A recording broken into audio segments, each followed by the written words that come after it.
Welcome to Season 3 of the Fearless Entrepreneurs Podcast. I'm your host, Cindy Chang, founder of Evolve Consulting Co. and Dabble, where we help businesses hire and build teams that actually work in real life, especially for working parents, unapologetically. This podcast isn't just about business. It's about the people behind it, the raw stories, the hard-earned lessons, and the hottest myths they're here to debunk. This season, we're getting real about growth, how founders built teams, scaled smart, navigated burnout, high-pressure decisions, and ultimately how they created a life rooted in purpose and abundance. Whether you're here to build something or just here for real conversations, you're in the right place. I'm so glad you're here. Let's go. Today's guest is someone whose presence alone shifts the room. Jaclyn Shaw is a spiritual mentor, best-selling author, sought-after speaker who embodies truth. When she speaks, women listen, not because she's following a formula, but because she's living in deep conviction. Her work isn't about trends or tactics. It's about truth, the kind that challenges you, awakens you, and calls you into bolder action. Jaclyn stands for women who never quite fit the mold and was never meant to. Ugh, I love that. She leads without a blueprint, anchored in unwavering faith and radical self-trust. As she says, God signs her 7-figure paychecks, and for her, it's a way of being. Everything she does is in service of her soul's evolution. So if you've ever felt the pull to stop following trends and start trailblazing through your own truth, this conversation is going to meet you exactly where you are. Welcome, Jaclyn, to the show. Thank you. Oh my gosh. I already just feel like we are just going to drop in deep and have such an extraordinary conversation. So thank you for having me here. I agree.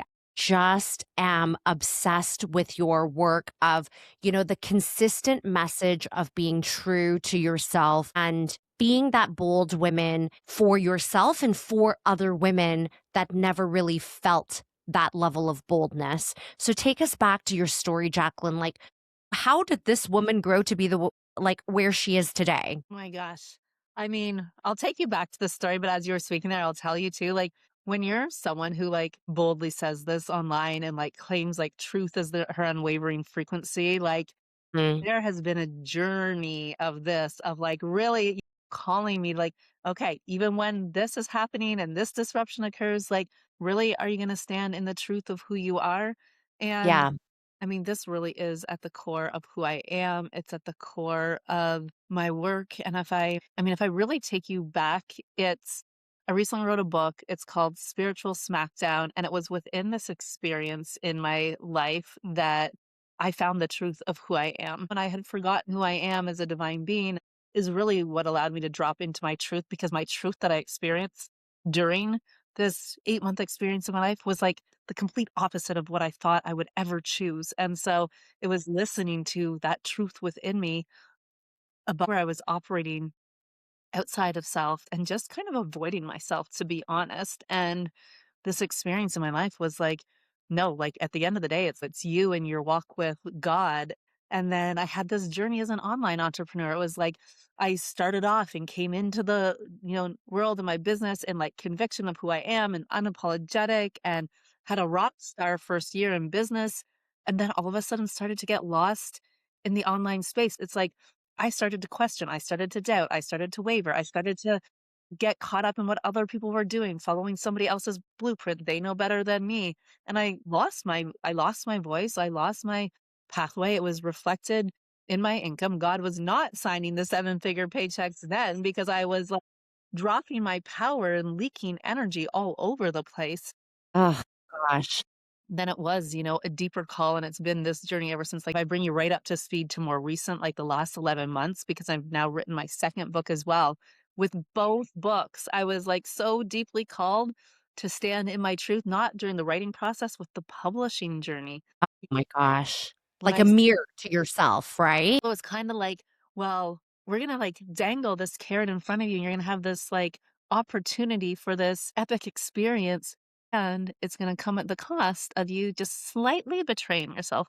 slightly diluting your truth, slightly doing Right. these things. And I was like, I had to walk away. I had to say no. I had to stand in my truth. I had to take a stand for my voice. Powerful. And, that I think is the constant wavering that people go through when they're tested with their limits and what their boundaries are and what they're okay with and what their truth is. And, truth can be so subjective. And that's what I want to kind of touch on a little bit later. But when you were going through that 8 months of, like hard times where you just kind of felt lost, what was happening at that time? And what was the realization to get you out of that? What's interesting because at the time, I didn't actually feel lost. At the time, I felt there was actually so much clarity in what I was being called to step into and what I was, it was, I was facing the most challenging time of my life and I was pregnant with my daughter. And it was more this like resistance and the subtitle of the book is called From Victim to Goddess. I was battling with like my soul self and my human self where it's like the things that I wanted to like choose at the human level. And I wanted to choose like to respond in anger and rage and self-righteousness. But this calling inside of me was actually so clear into something different. Like you're not lost. This is actually where you found yourself and found the deep connection to truth within me and God within me. And so it was definitely a strong calling to stand in what I felt inside of me, even though when I tried to make sense of it, like it really made no sense. Yeah, absolutely. That's so relatable. It's that inner battle with your mind and your soul of what feels right and what doesn't. And so that kind of takes me to truth. You use the word embodying truth a lot. What does that mean to you? Because I feel like sometimes, especially for women, that is a really challenging word to define. And how do you know, like, is it like a north compass? Is it like a goal that you kind of anchor your pillars that you stand by? Like, what does truth mean for you? Yeah, so I think it's really important to like also define the nature of truth. So truth for me, there's absolute truths, there's absolute things that I am like willing to like die on the hill for, like will stand in conviction for. And I also believe that truth grows and evolves. And so even something that may have been true for me a year ago might not be true today. You and I have a conversation here, and there's going to be multiple truths that coexist. We can literally have the exact same conversation, but you're looking through your lens and I'm looking through my lens. And so you're on your unique human journey. I'm on my unique human journey. We're both here having the soul experience. And so well, truth, like for me, is like very much rooted in the now frequency. It's like what I just, it's like absolutely what I know, what feels aligned for me, what feels correct for me. But I never feel like I have to convince people of my truth. I feel like when we're willing to like have open, honest, real conversations that are raw and deep and impactful, like people are going to find their way to their truth. I might say something later on in this podcast that you might think or you might feel, a listener might feel like, "That's actually not what feels true for me." And that gets to be okay. Like, multiple truths get to coexist, but I strongly believe through me speaking my truth and you speaking your truth, even if our truths are the opposite, we find our way to what resonates inside of us as correct, as alignment. Yeah. Yeah, and I love that, Jacqueline. I love that multiple viewpoints and different truths can coexist. And I think that's where that kind of cohesion in the world needs to start that we don't have enough of in this world currently. And, I think that with truth, it's just I love that you also say that it ever evolves too, because me as a person, I am obsessed with understanding and learning different people's viewpoints, right? This is like I am a forever student when it comes to learning. And I want to understand where people come from. But I feel like a lot of people are like, this is my truth. And I'm not great with people like projecting what their truth is on me and, what I need to feel should be the same truth as them. Do you ever feel that? I mean, this is gosh, I have like 2 things I really wanna share here because this is really fascinating as you were speaking. also wanted to share, like, this hasn't always been the way for me, where it's like, I believe Right. multiple truths get to coexist. Like, pre-spiritual smackdown me was I was a very black and white thinker. I am, like, highly, like, opinionated. It was like, I will convince you of Yeah. anything, and I am right, and I will do anything to prove that I am right. Like, honestly, like, That these is were so the most interesting. important. I There was no gray in my world. There was, like, no gray zone. It's like, it's black, it's white, like, and whatever one I'm seeing, like, I'm gonna tell you that that's the way you should see it too. Yeah. And I really wanted to share that because I feel like as we're talking and talking about multiple truths and looking from different lens, I'm sure that there's someone listening that's, and many people probably listening, that's like, that's not really the way that I see the world. And I mean, I will tell you, I was not a person that had much compassion for anyone else before, because I Right. really like this, and this really did feel like, I mean, I can see when I look back in hindsight, it's like there was parts of me that, like, that then impacted my worthiness and my feeling enough and feeling important and all of the things. And so, yeah, this has been part of the journey, and so I wanted to share that. I think that that is so interesting that you actually were very different a couple of years ago. And so tell us about the spiritual smackdown. So, was it like one moment that you woke up and you were like, literally, you saw a different path, or did something happen and then gradually it shifted your perspective? Yeah, I mean, this was 10 years ago. I I mean, I woke up in quite an experience that I was blindsided by, but then from there it was just going deeper and deeper into my own experience and my own work. But I mean, the very quick sentence of the story, because this is really the basis of my book and the wisdom of the journey, was when I was 3 months pregnant with my daughter, my husband had an affair. And so, like, overnight my life really, like, all of a sudden, I found myself living a life that I'm like, what just happened?" And I have this human being that I'm, like, growing, and my life feels like it's turned upside down in an instant, and I actually, like, her health and her well-being depends on me, so I can't respond in the way that I wanna respond and with my self-righteousness and all the anger and all the rage. And so that really was, I mean, I say in the book that I feel like God no optioned me into this moment, into this awakening, but it was definitely a journey. And that's why, the from victim to goddess was really, it was a journey from victim to goddess. It wasn't an overnight thing. And I was challenged many times during this experience, when my husband's living with another woman and I have our 2-year-old son at home and I'm pregnant with our daughter. And it's like, can I stay true to me versus responding to all of, like, the chaos and everything that's going on around me? Yeah. So it started with that moment, but then it was a journey to really unfold the new chapter that really allowed for this truth and flexibility and gray area that became such a beautiful part of your journey because it allowed you to see life in a different way too, right? Yeah, and with this, I started to, I mean, there's things that I feel like are absolute truths. And at the same time, so, like, from my own life experiences, and I really believe this is our holy work as women, to, like, share through our life experiences and share our beliefs. Like, I definitely have a lot of strong beliefs. And one of them being, and this really changed so much in my life and my relationship with the divine and with God, is that God's from within me. Now, this feels like an absolute truth for me. And you had mentioned before, like, talking about not needing to, like, put my truth in somebody else's field. And so it's Yeah. been fascinating that multiple truths can coexist because, I mean, I talk a lot about God in my work. I lead as a spiritual teacher. Like you said, employed by God is like the core offering in my brand. Like, I am very strong about my connection with God. Whispers of the Divine is the title of my next book. And I have clients who hire me that don't believe in God. And I talk about God when they're in the room. I talk about God on a one-to-one call with them because I just be who I am and I let them be who they are. And it's so incredible, like, the conversations that we have when we're not trying to, like, battle over who's right and whose belief is right. And it's like, my belief exists and your belief exists. And we also get to have, like, epic relationships and conversations and work together, even though we have different beliefs. I think that's beautiful, and I think that that is where, that's the magic of finding people that really share that core value or share that belief, even if your definition of it is God, other people's definition of it may be something else.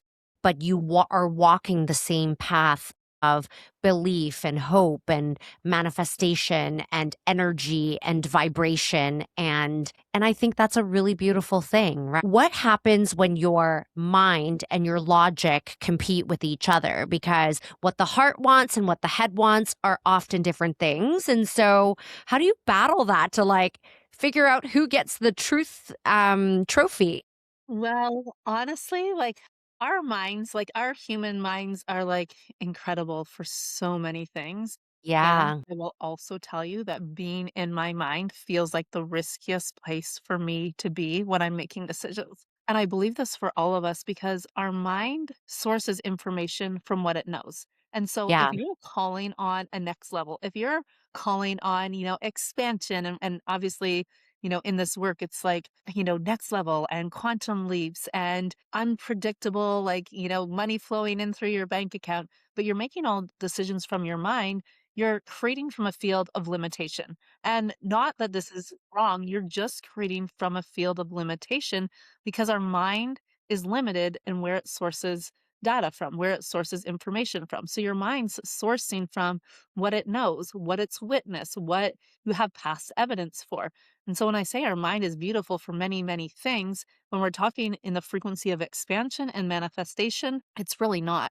And so this is like, can I actually not go to my mind to analyze? Can I let my soul calling lead? Can I follow that intuition? Can I move with that instinct? Can I allow myself to be in the unknown and not know what it looks like and not have it figured out instead of going to my mind and trying to make it make sense? And so for me, it's very much like the soul leads and then the mind supports, but not that I need to get the mind on board with the decisions that my soul is already like full steam ahead with. Oh, but I think that was such an aha moment for me because I totally was not expecting you to say, we're not, it just wasn't what I expected you to say because would have thought that you would wanna lead with logic and your mind, but you're right, that is the mind is usually talking logic into what like, it's kinda like the brake pedal, right?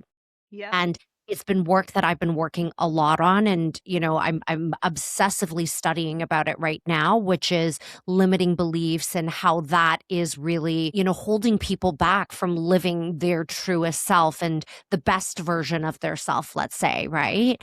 And so it's true. You gotta like, at some point in our lives, we're taught as women to really, tuck that little voice away in our head and stop following our intuition and stop following what makes us happy as human beings. And really, that's what we need to nurture more and lead with more. So I love that little mind shift. And that was definitely an aha moment for me. Yeah, I love that. And one of my core offers is called the Ascension Pathway. And it's really about showing like where these limitations come in our human experiences. And again, because like looking through our human eyes, we can only see what we can see. And it really dives into like what you're talking here in different levels. So it's like where we've been, really taught that in order to feel safe, we need to control things. And so then we start making decisions in our mind because we're trying to control the narrative. We're trying to control someone's perception of us. We're trying to control the outcome. We're making decisions based off, what we've known to be true. So let's say I'm living in the frequency of lack, which I mean, I'll also tell you, like, as I entered into my online business, I was $200,000 in debt. And if I would have continued to make decisions from where I was at and from what made sense and from that lack frequency, well, I wouldn't be where I'm at today. I had to be able to expand and shift beyond what I had the evidence for, what I knew to be true in order to experience what I also like knew was out there and available to me. I think that's so powerful because, I think we've all been in that place as entrepreneurs where, you know, it's a really scary place because you're navigating entrepreneurship as like as a solo journey, which is typically very isolating. You have a lot of doubts that creep into your head. And sometimes the bank account doesn't lie, it's numbers, right? And so when you're seeing numbers, start to decrease and now you're in debt and now you're not making the money that you want to make, it can very easily take over. So what do you say to those entrepreneurs? Because you are living proof that you got out of that debt through work, but also through a lot of mindset work, right? So what would you tell those entrepreneurs today? Like, the biggest thing is, like, if you stay in the now frequency, it's like, what's the truth of this now moment? So often we attach truth to past experiences, which are no longer true. And so I, in the moment of being in debt, continued to say, like, and I was in debt and very much like month to month living, like just enough, some months not enough, which would put me further in debt. And so I could tell myself stories about what's to come tomorrow, but that's made up. Like, I am making that up, that that's what the future brings. And so for me, I was like, if I'm making it up anyways, why not tell myself a story that's gonna serve me? And so I started to really catch myself, and I would call, this is how I talk to myself. I'd be like, this is just a lie you're telling yourself. Are you gonna continue Mm, to believe that lie?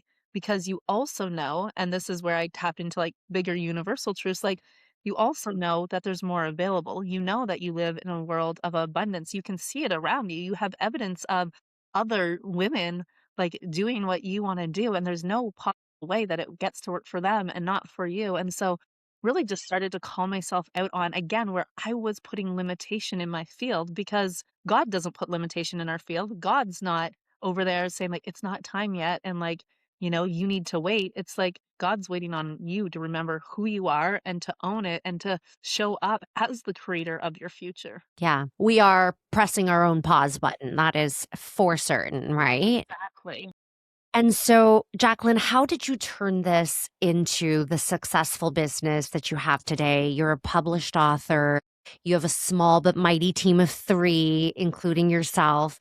And so, how do you build legs on something that is your life's work and something that you're so passionate about and be able to scale it? Yeah, so honestly, like I mean, I grew my first brand to a multiple seven-figure business and had like a full team and had, all of the things, and to be honest, like it started to like actually drain me. It started to consume my energy. Like it just like took from me versus like gave to me. And then as I embarked on the journey of starting my personal brand, because I was in a business partnership before, I was like, what's really gonna feel supportive of me?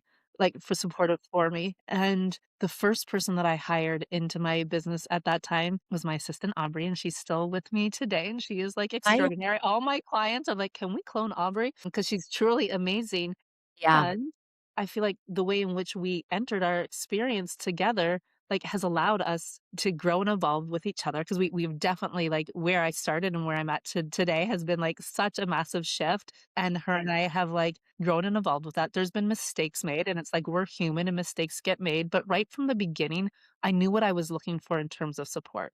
And so right in the beginning when I was hiring her, I said like, I want to stay in my magic. I want to stay in my creator frequency. Like I want to be able to like show up and deliver and do this and this and this. These are things I don't want to do. I don't want to look at the back end. I don't want to know about this. I don't want to, and it's like, and I really need someone who can like is self-led, who can initiate, who can tune in with like intuitive hits. Because I also said, like, and I think this is, I mean, for me, I was like, I also don't want to like be your babysitter. I don't want to be your task manager. I don't want to say, like, can you do this? Can you do this? Can you do this? And so I was like, are you that person? Can you really hold the masculine energy of my business so I can show up and do what I do? And she said yes. And we started working together. And there was even just some like little things in the beginning that, I mean, might kind of sound silly, but I was like, in the beginning, like, even I would send her an email, and then when she would, do the thing that was, like, in the email while we were in that learning phase, she'd write me back and she's like, "Okay, done. Okay, done." Oh, so then I found myself I was getting all these emails back, "Okay, Even done." Said to her, I was like, "Okay, we're just gonna trust that yeah, it's done it's because done.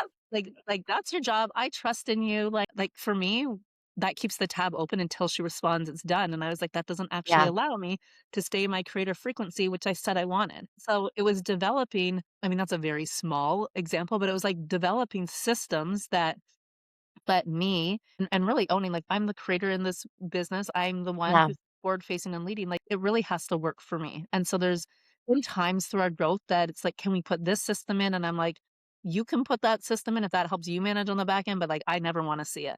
Like it's really in knowing my own energy and what works for me and what doesn't work for me. I think that even though it is a small point, I think it's such an important point is how you identify as an entrepreneur to stay in your zone of genius. And that's what helps you with creativity. And that's what helps you fuel your business. And that's how you stay in your lane of joy to be able to produce more abundance and that's exactly how I think as an entrepreneur too. What is on my to-do list that I really need to just like that I've just been delaying for the last 3 months because I'm not meant to do it, right? Like setting up systems, I don't need to do that because what I need to do is I need to be client facing. It's what feeds me, it's what brings me joy. So I love the fact that you stay in your zone of genius and really communicate the fact of what you want for each other. And I think something that's so interesting that I find, with my clients and when I help teams grow is how conditioned our languaging or like our language and our mindset of our employees are. She probably was sending you all the okay dones because she had micromanagers that were like, wanted control and wanted to know and like, just couldn't face the fact that she had the autonomy to just get things done, right? And Totally. so that's really what I think we need to break as a work culture today is that fabled conditioning of, control and lack in our workplace. So thank you for bringing that up. I think that's a super important point when people are building teams. Yeah, and then this is like, and then I think you just set the tone and set the, my 22-year-old niece just came on and started doing a lot of work with me as well.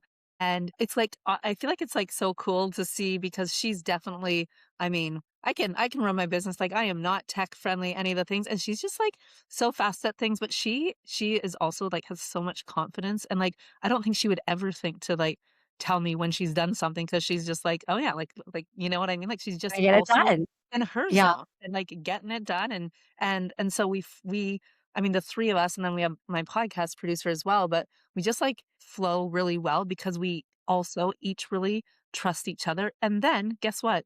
Like, just today, I have a big event coming up. It's, like, an online free event, and like a bunch of people have already registered. There is like, I mean, there's just a lot happening. And then someone's like, wrong dates were sent out in the email that like 200 and some people got. It's like, and honestly, like, this is my honest reaction. Like, yeah, who cares? Let's just send out a new email. And Yeah. just mistakes happen. Like, I think one of the dates was wrong or like, I don't even know exactly what it was, but it's like, also just like we're all human. And Yeah. so, I mean, my team makes mistakes. I make mistakes if that really upsets people, like, I'm probably not the person for you because as a client, like, I'm gonna make a mistake at some point. I'm gonna say something you don't like at some point, and so, like, we can, deal with it. And I think vibrationally, we tend to push out those people that aren't aligned to our vibration and our core values and just, what it is that we're after. And this year, well, last year I worked really hard on this, which is I didn't take any clients on that I felt the ick after my conversation with them. So if I ever got off a call and I was like, there's something like, I don't know what it is. My intuition is telling me that this person just didn't align with me. I would actually recommend them to go to a different provider or a different service because it's not worth the energy drain. And at the end of the day, if you're chasing people, then you're going to get, misaligned people come into your lives. And those people can be really draining, right? Yeah, that absolutely. And I think this is, I mean, it's so important because I mean, everything I do in my business is in energetics and frequency. And like this, what you're talking about, this vibration. So I think so important with building a team. And so, I've had Aubrey who's been with me, I have my niece Alex. And because of how we really just interact with each other, like also there was, the last couple of weeks, it's like there is there's things happening and like everyone's willing to be like, and I'll work on a Saturday and I'll work later into the night. And then because they're also both staying like they're really in their zone of genius. So Aubrey is like very creative genius and her and I are working on more creative projects. So she's like, oh yeah, like I'm happy to put more like time and energy into this too, because it's like fueling her and aligned with her passion as well. And I think it's really important when hiring and building a team that the people on the team are like so as I said, like so that I get to stay in my zone of like genius and my creative, like that the people on my team are able to do that as well. And I will tell you when I had a bigger team and in my previous business and we grew really fast. So I think this was part of it. But we had some people in positions that it felt like I mean, it just was a job to show up to, and Yeah. that I mean, I really don't think works in the type of, businesses we're creating. Yeah, absolutely. And those are the type of companies that I am actively trying to shift that mentality now because I feel like work has been such a controlled space versus like encouraging people to show up as who they are and being really honest with what their zones of genius is and what isn't. And that's why so many people are miserable in their jobs right now, and our answer as a society is to just buckle down with more control. And you see, like, people are visibly upset. People are getting sick. People are like, they're just, it's just departing from the whole idea of what work was meant to be to begin with, right? And if we can replace that control with like, again, like seeing people in their power, seeing, the people that work for you, like in their own zone of genius, it's like, here, like I trust you with this. I'm not, and again, that was that part of me, like not trying to control, not feeling like this is my brand and what and this is just the way it is. Like I also feel like the people in my business get to have a voice as well. Yeah, absolutely. I think that that is so beautiful. And so tell me a little bit about, becoming a seven-figure entrepreneur, which now like this is your claim to fame. God signs your seven-figure paychecks. Yay, here we go.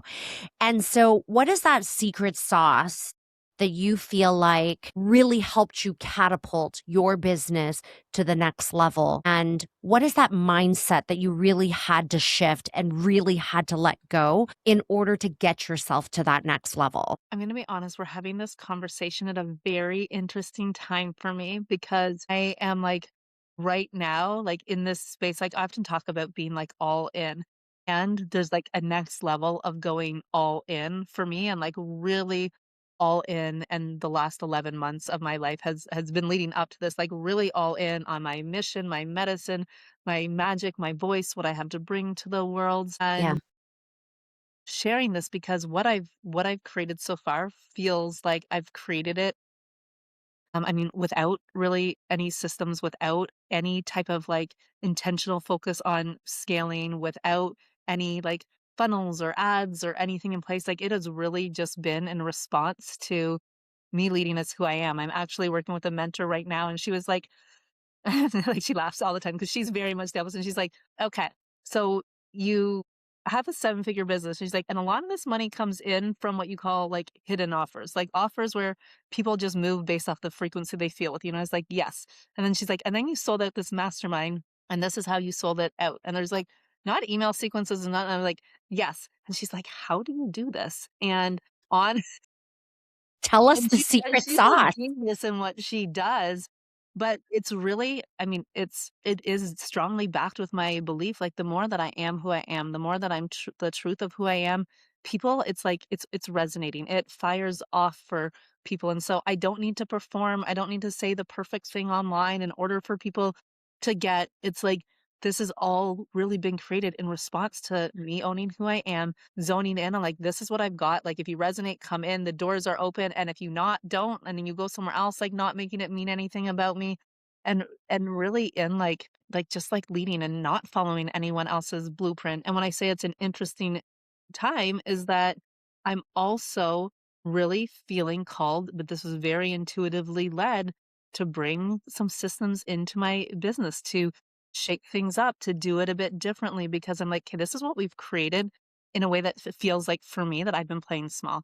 And so it's like if you've created this bit playing small and I have my second book coming out, I have like there's just a lot going on in my world that it's like there's things that I know will support me in going forward in spreading my message and having a bigger impact. And so I didn't put things into my business based off like need or I should or in order, to scale. I've scaled very naturally and now it really feels like time to like let's like double down here. Like, let's like, we are ready to like X 10X. Like, it's a very much like go time for me right now. And so there's changes happening, but again, not changes happening because I'm like, oh, like I don't know, or from my mind trying to control it or trying to figure it out, or it's not working. I'm not looking at there's something to fix. It's really just like this is like where you're being called. Like, let's go, let's do it. Like, now's the time. Now is the time. Let's go, right? And it's funny that you say the playing small thing. I kind of chuckled a little bit because sometimes I have to call myself out loud physically where I'm like, I'm playing small. Like you're playing small, you need to stop and you need to level up and figure out a way to level up, right? And sometimes you don't even know you're doing it, but you're just we always lead as human versus pushing to a level of discomfort. That's where the growth really happens, right? So tell me about, where you had to kind of snap yourself out of playing small and really forcing yourself out of that comfort zone to be able to play bigger, to be able to 3x, 10x your business. Yeah. Well, it's actually interesting because right around my book being launched in October, um, I mean, like 3,000 people have read the book so far. And like, that's like incredible to think of like, I mean, the amount of messages I receive daily is extraordinary. And well, that's incredible. It also like my experience, like it already feels like tens of thousands of people have read the book. And so then I was like, if I feel like this book is really meant to reach like tens of thousands, like 100,000 people, it was like, why isn't it? And not like, why isn't it as in like I've done something wrong, but it was like looking at the energetics of like, are you really, ready to be more visible? Like when I first shared this story on a podcast, not even the full depth that I go into the book, I was like told I was a disgrace to womanhood. And so it's like these things, it's like, are you willing? Like you're calling for more visibility. And a lot of my work is in owning your truth and gaining more visibility. And it's like, okay, so if you really are calling for more visibility, are you also willing to experience what may come along with that? And so, I'm walking a path right now, being willing to be misunderstood, being willing to, and like that's the like play bigger. It's like, yeah, with bigger, with more, like, are you willing to be judged? Are you willing for it not to make sense for people? Are you willing for people to not get it, to call you names for whatever it is, start the Reddit thread about you? And that's more where I feel like I was playing small. It was like energetically, I was like, I have such a incredible community of people and I like it would show up and like let them like feel the truth and like go into deep conversations, but was like holding back in other areas. And so it's Yeah. like, no, can I really like take a stand for like my voice and my truth beyond where it feels comfortable? Yeah, and I think that's a great tool is to really sit down and come up with a checklist of the are you readies, right? Because with going bigger, you do have to enter a space of discomfort. And are you ready? Are you bracing yourself for all of that? And the answer just has to be yes, because you gotta, you gotta also fight with logic to make sure that's not stopping you either. So it's a Yeah. constant dance that really needs that mentorship and that guidance from you. So I think your work is beautiful. And I think what you do to help women, today and how you mentor young women is really inspirational and, helping people understand that it's okay to walk their truth. Like Jaclyn, I commend so much what you do. Oh my gosh, thank you. And I mean, this really is. I feel like sometimes we often say it's like we deliver the medicine that we wish we had. Like sometimes, like when I look at my 20-year-old niece, for example, I'm like, oh my gosh, I didn't embark on my spiritual journey until I was, like, well into my 30s, like, when I have clients that work with me from, like, the age of, like, 20 to, like, 70, so I work with, like, such a wide range of women, but I especially love when I, like, see people in their, like, 20s and their 30s that I'm like, "Oh my gosh," like, "I didn't even know that this world that you're diving into existed when I was your age," and I get, like, so excited for them. I got goosebumps just because I completely agree with you. I think our younger generation are living the life that, we resist, our older generations resist, but they are the future. They are pushing back on work life balance. They are pushing back on burnout. They are pushing back on going into the office. And I don't think that's a bad thing for all of us, right? Well, thank you so much, Jaclyn. I have had such a delight learning from you and just learning the work that you do and the service that you provide to other women and probably lots of men too. And so you can follow Jaclyn. She's on Instagram at Jaclyn Shaw, Facebook. She has her own podcast called The Jaclyn Shaw Show. We'll attach everything in the show notes.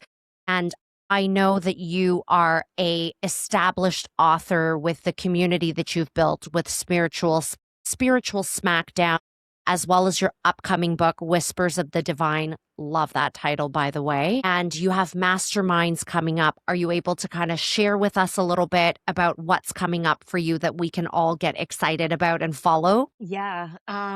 So Employed by God is the mastermind. It is like the core mastermind that is just about to begin. And it's really where women come to when they're ready to like step into that next level of ownership of who they are, voice, visibility, and really having God sign the paychecks. That's right. That's right. Well, we will share that when it is all ready to go. Jaclyn, I appreciate your time, your energy, and just the work that you've done. You're trailblazing for, the women ahead of us. And thank you so much. Thank you.